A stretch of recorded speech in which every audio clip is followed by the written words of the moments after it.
let's think about who bears the burden of a tax in different situations. And in this video, we're going to focus on insulin. And insulin is interesting. It's what's needed by diabetes in order to maintain their blood sugar level. So for them, you can almost imagine they need this just to survive. It almost has an infinite marginal benefit for them. So they're willing, no matter what the price, they're essentially willing to take the insulin that they need to take. So for example, even if the price of insulin were $1, if the doctors in this town say collectively all the diabetics need 3,000 vials a year, they will take 3,000 vials a year. If the price is $80 a vial, they'll still take 3,000 vials a year. So within reason, within a reasonable price range, you have no change in quantity demanded. So in this case, at least in a reasonable price range, the demand curve for insulin is vertical. Obviously, if we went up to prices like $9 million per vial, then all of a sudden some diabetics just won't be able to afford it, and all of a sudden the curve wouldn't be able to be vertical anymore. But at least in a reasonable price range, you have a vertical curve. So this right over here is our demand curve. That is our demand curve. And you might remember when we talked about elasticity, this is perfectly inelastic demand. So it's perfectly inelastic. Perfectly inelastic. And the way you could think about it, I kind of think of a brick is perfectly inelastic. No matter how much you push or pull on the brick, within reason, at least with my level of strength, you're not going to be able to deform the brick. And that's the opposite of a rubber band, which is very elastic. Or you can think about the definition of elasticity, the one we've been using. Elasticity is equal to percent change in quantity over percent change in price. And over here, no matter how much we change price within reason, at least within this range of price along this curve, people are still going to demand a quantity of 3,000 vials per year.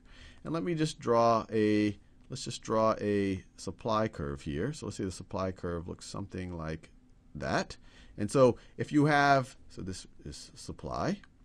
So if you have no taxes, no regulation of this market, based on the way I've drawn it right over here, the equilibrium price lands us right at around $75. And I did a little research before this video. It actually turns out that is about the market price for a vial of insulin, and the equilibrium quantity, because that is the exact quantity that people need, is 3,000 vials.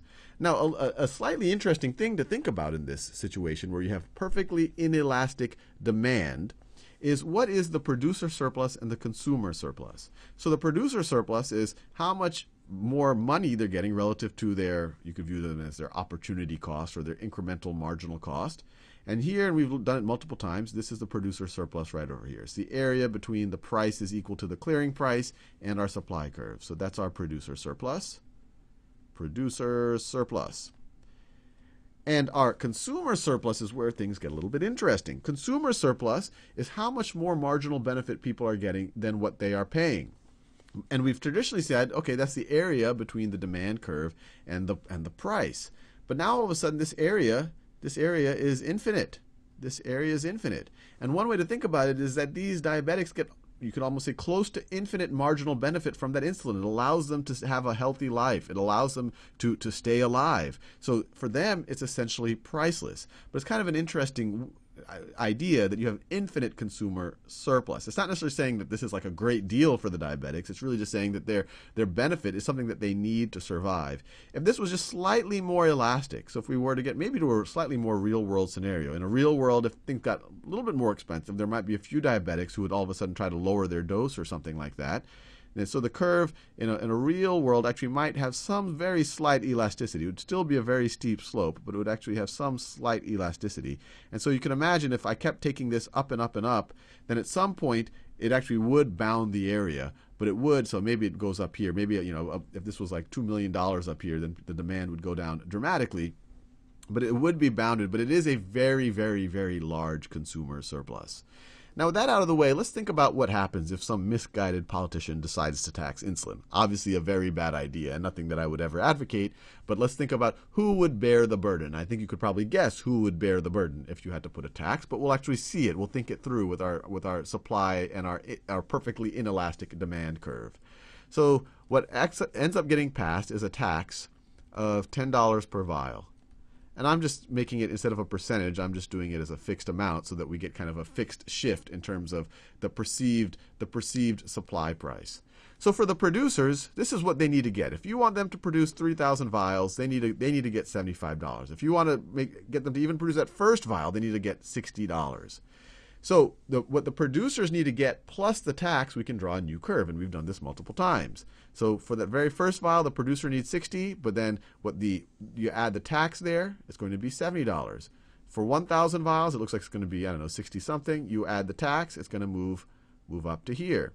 For 3,000 vials, the producers need around $75, $76. You add 10 to it, it gets to $85, $86, like that. So what you get is this new curve. You could view it as the price from the consumer's point of view, or you could view it as the supply plus tax curve.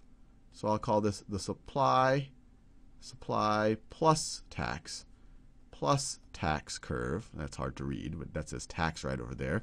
This is the supply plus tax curve. And so where does that intersect our perfectly inelastic demand curve? Well, as you can imagine, even though the prices are higher, people still have to get exactly 3,000 vials per year. And so they intersect right at that quantity, but now we have a new equilibrium price. Our new equilibrium price is exactly $10 higher. And so it is about, if this was 75 or 76, this is 85 or 86. So this distance right over here, is 10. So let's think about a few things. Let's think about the total revenue that the government is going to get in this situation.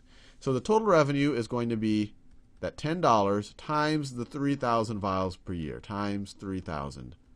So they're going to get $30,000 per year. Now let's think about whose surplus that came out of. So the tax revenue, this right over here is the tax revenue. That right over there is the tax revenue. The producers are still going to have the exact same producer surplus. So all of that tax revenue came directly out of the consumer surplus. Now another interesting thing to note here is because we had this perfectly inelastic demand, that even when you raise the price, it didn't lower the quantity demanded, that we actually don't have a dead weight loss here because this was perfectly inelastic. We're actually having the same quantity produced, and so you have a transfer of surplus from essentially the diabetics to the government in this situation, but you don't have any lost surplus here because there's no lost area, I guess you could say, between where the supply curve and the demand curves intersect. Or another way to think about it is the quantity demanded did not go down because the price went up.